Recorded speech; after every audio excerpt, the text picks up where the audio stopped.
Hello viewers, কেমন আছেন আপনারা সবাই? সেল বাংলাদেশের পক্ষ থেকে বরাবরের মতো আবার অভিনন্দন জানাচ্ছি আপনাদের সবাইকে। আজকে আরও নতুন কিছু নিয়ে আপনাদের সামনে হাজির হয়েছি। আর এই টিপসগুলো অত্যন্ত ইম্পর্টেন্ট আপনাদের প্রাত্যহিক জীবনে, এগুলো খুবই ব্যবহার হয়। এবং আমি সাকাত হোসেন স্বপন স্যার আপনাদেরকে রিকোয়েস্ট করব এগুলো বেশি বেশি প্র্যাকটিস করবেন। আর ভিউয়ার্স, আবার একটা কথা বলে রাখি, এই আমাদের কন্টেন্টসগুলো যদি আপনাদের ভালো লেগে থাকে, আপনাদের কোনো পরামর্শ থাকলে আপনারা প্লিজ কমেন্টস বক্সে জানাবেন। আর সাবস্ক্রাইব করবেন, এটা আমাদের একটা অনুরোধ। একটা সাবস্ক্রাইব করলে আপনারা আপডেটগুলো জানতে পারবেন। আর হচ্ছে আমি চাই যে এগুলো অনেক অনেক অনেক মানুষ জানুক, আপনাদের আত্মীয় স্বজন, পরিবার পরিজনের, স্টুডেন্ট আছে, চাকরিজীবী আছে, সবার জন্যই কিন্তু আসলে স্পোকেন ইংলিশটা দরকার।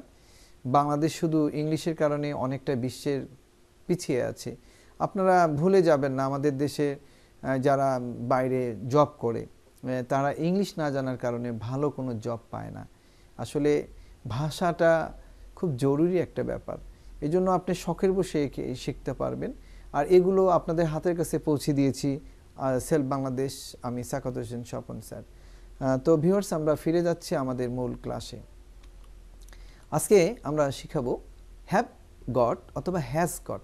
ভিউয়ার্স, এখানে একটু বোঝার চেষ্টা করবেন। এখানে আমরা হ্যাভ অবলিক হ্যাজ দিছি, হয় হ্যাভ ধরবেন না হ্যাজ ধরবেন, যে কোনো একটি নেবেন আপনি। তো আমরা ধরি হ্যাভ গট টু অথবা হ্যাজ গট টু, ইউজটা এরকম হবে হ্যাভ গট টু অথবা হ্যাজ গট টু, তারপরে ভার্ব প্রেজেন্ট ফর্ম, অর্থাৎ ভার্বটা প্রেজেন্ট হবে। কিন্তু অর্থটা কি হবে এটা তো আমার একটা দেখার ব্যাপার আছে। অর্থ হবে কোনো কিছু করতেই হবে, অর্থাৎ বাধ্যবাধকতা। এই ধরনের কাজে আমরা হ্যাভ গট টু অথবা হ্যাজ গট টু ইউজ করব। তো ভিউয়ার্স, দেখা যাক বাক্যে আমরা শিখি। আমাকে আগামীকাল সকাল 6টার আগে উঠতেই হবে। এই দেখেন, 6টায় উঠতেই হবে, তার মানে আপনি কিন্তু বাধ্য, উঠতেই হবে। তখন আপনি ইউজ করবেন I have got to get up in the morning before 6 o'clock tomorrow. Viewers, এখানে বোঝার চেষ্টা করেন, আয়ের কারণে কিন্তু হ্যাভ গট টু করেছি, কিন্তু এখানে যদি আয়ের জায়গায় যদি হি দিতেন তখন কিন্তু ভিউয়ার্স হ্যাভ হতো না, এখানে ধরেন হ্যাজ হতো। তখন হতো হি has got to get up in the morning before 6 o'clock tomorrow, এরকম হতো। পরের বাক্যে আমরা যাই। তাকে আজ এখানে আসতেই হবে। ভিউয়ার্স, এক ধরনের বাধ্যতা বোঝাচ্ছে, তাকে এখানে আসতেই হবে। এখন আমরা হি এবং শি দুটোই নিতে পারি। তো হি অথবা she, he has got to arrive here today. পরেরটাই যাই, প্রত্যেকে দৈনিক পর্যাপ্ত পানি পান করতেই হবে। হ্যাঁ ভিউয়ার্স, আমাদের প্রচুর পরিমাণে দেহে পানির দরকার সুস্থ থাকার জন্য। পানি যত বেশি ভালো খাবেন তত আপনার কিডনি সুন্দর থাকবে।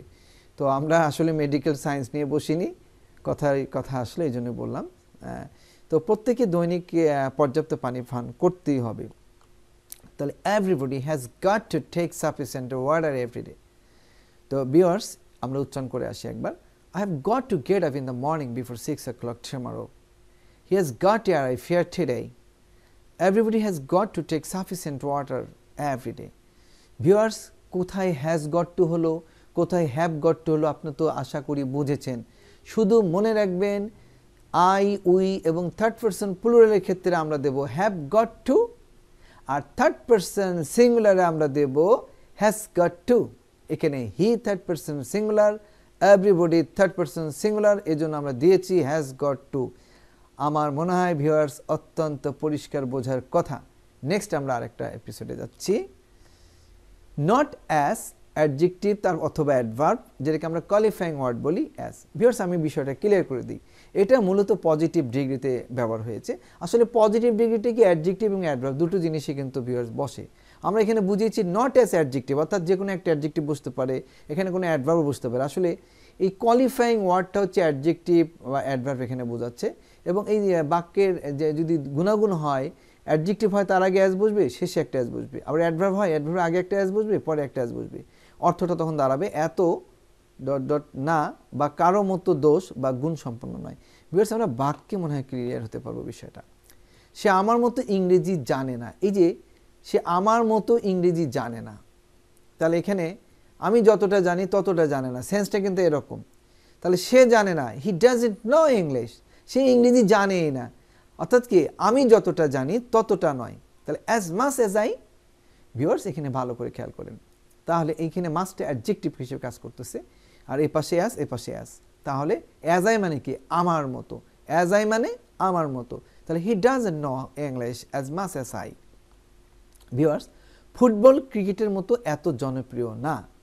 ফুটবল ক্রিকেটের মতো এত জনপ্রিয় না। তাহলে ফুটবল জনপ্রিয় না, ফুটবলটা আগে চলে আসবে। তাহলে football is not as popular as cricket. Viewers, এখানে একটা জিনিস বলা দরকার, আপনারা অ্যাজ এর পরিবর্তে সো ইউজ করতে পারেন। Football is not so popular as cricket, এটাও right. Football is not as popular as cricket, অর্থাৎ ফুটবল অ্যাজ ক্রিকেট মানে কি? ক্রিকেটের মতো এতটা পপুলার নয়। Viewers, clear? পরেরটা আমরা যাই। আমি তোমার মতো এত দ্রুত কথা বলতে পারি না। তার মানে আমি পারি না, এটা আগে আমরা দেব। তাহলে আই কান্ট স্পিক, আমি কথা বলতে পারি না, as swiftly as you. Swiftly viewers এখানে অ্যাডভার্ব। তাহলে অ্যাজ ইউ মানে কি? তোমার মতো। তাহলে I can't speak as swiftly as you, অর্থাৎ তোমার মতো এত দ্রুত কথা বলতে পারি না। এখানে অ্যাজ ইউ মানে তোমার মতো, আর I can't speak as swiftly as you, আমি তোমার মতো এত দ্রুত কথা বলতে পারি না। ভিউয়ার্স, আমরা ইংলিশটা রিভিশন দিয়ে আসি। He doesn't know English as much as I. Football is not as popular as cricket. I can't speak as swiftly as you. Viewers, এটা তো সুন্দর একটা জিনিস। ভিউয়ার্স, খুব মজা লাগবে, খুবই মজা লাগবে। আমি আপনাদের মজার একটা টিপস এই মুহূর্তে দিচ্ছি। ভিউয়ার্স, আপনারা ভালো করে লক্ষ্য করুন। ডাইং টু, এরপরে প্রেজেন্ট ভার্ব হয়, অর্থাৎ কোনো কিছুর জন্য কাতর হয়ে পড়া, মরিয়া হয়ে ওঠা। তোমার ভালোবাসা পেতে আমি কাতর হয়ে আছি। ভিউয়ার্স, কি বলবেন? I am dying to have your লাভ। এই যে আমরা কোনো কিছুর জন্য এতটা ইন্টারেস্টেড হই, এতটা এক্সাইটেড হই, সেক্ষেত্রে আমরা ডাইং টু ইউজ হই। তোমার ভালোবাসা পেতে আমি কাতর হয়ে আছি। আই এম ডাইং টু, কিসের জন্য? তোমার ভালোবাসা পাওয়ার জন্য। I am dying to have your love. সে একটি নতুন চাকরি খুঁজে পেতে মরিয়া হয়ে উঠেছে। তাহলে সে মরিয়া উঠেছে মানে কি? সে কাতর হয়ে উঠেছে। আমরা ওটাকে দেই, he is dying to search for a new job. তাহলে he is dying to search for a new job, অর্থাৎ সে মরিয়া হয়ে উঠেছে একটা নতুন চাকরি খোঁজার জন্য। ভিউয়ার্স, পরেরটা দেখি। প্রত্যেকেই ছবিটি দেখার জন্য মরিয়া হয়ে উঠেছে। প্রত্যেককে মরিয়া হয়ে উঠেছে, আমরা এটা আগে দেবো। Everyone is dying to, everyone is dying to, কিসের জন্য? ছবিটি দেখার জন্য। টু ওয়াচ দ্য মুভি, তাহলে আমরা বলবো everybody is dying to watch the movie. Viewers, আমরা একটা উচ্চারণ করে আসি বাক্যগুলো। I am dying to have your love. He is dying to search for a new job. Everybody is dying to watch the movie. Viewers, আমি প্রত্যেকবার আপনাদেরকে complete করার পরে আবার একবার রিভিশন কেন দিই জানেন? আসলে যেহেতু আমরা ইংরেজি শিখছি, তো এই ইংলিশ উচ্চারণটাকে যদি আমরা একটু চেষ্টা করি, হয়তো 100% পারবো না, যতটুকু সম্ভব এগুলো আপনারা করবেন কি? নিজে নিজে উচ্চারণ করবেন এবং নিজে নিজে বলার চেষ্টা করবেন। কখনো বাংলা বলবেন না, ওটা বাংলা থাকবে মাথায়, ইংলিশটা উচ্চারণ করবেন।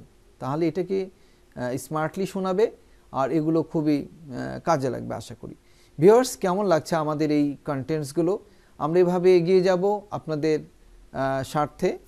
আর আবারও বলছি, আপনারা একটা করে সাবস্ক্রাইব আপনাদের কাছে আমরা প্রত্যাশা করি, কেননা আমরা আপডেট যা করে তার জন্য আপনি সাথে সাথে পেয়ে যান। আর একটু স্বার্থপর হবেন না প্লিজ। আপনার ভালো লাগলে আপনার কোনো ফ্রেন্ড, আপনাদের কোনো স্টুডেন্ট, আপনাদের কোনো ছেলে মেয়ে বা নিজে ফ্রেন্ড সার্কেল, আত্মীয় স্বজন, যদি আপনি মনে করেন না এখানে কিছু শেখা যাচ্ছে, যদি আমাদেরকে কোয়ালিফাই মনে হয় যে না এখানে শেখা যাচ্ছে, আপনারা প্লিজ তাদেরকে একটা সাবস্ক্রাইব করতে বলবেন, আমাদের চ্যানেলের কথা বলবেন। যত মানুষ উপকৃত হবে ততই আমাদের শ্রম সার্থক হবে। ভালো থাকুন। God bless you. Allah Hafiz.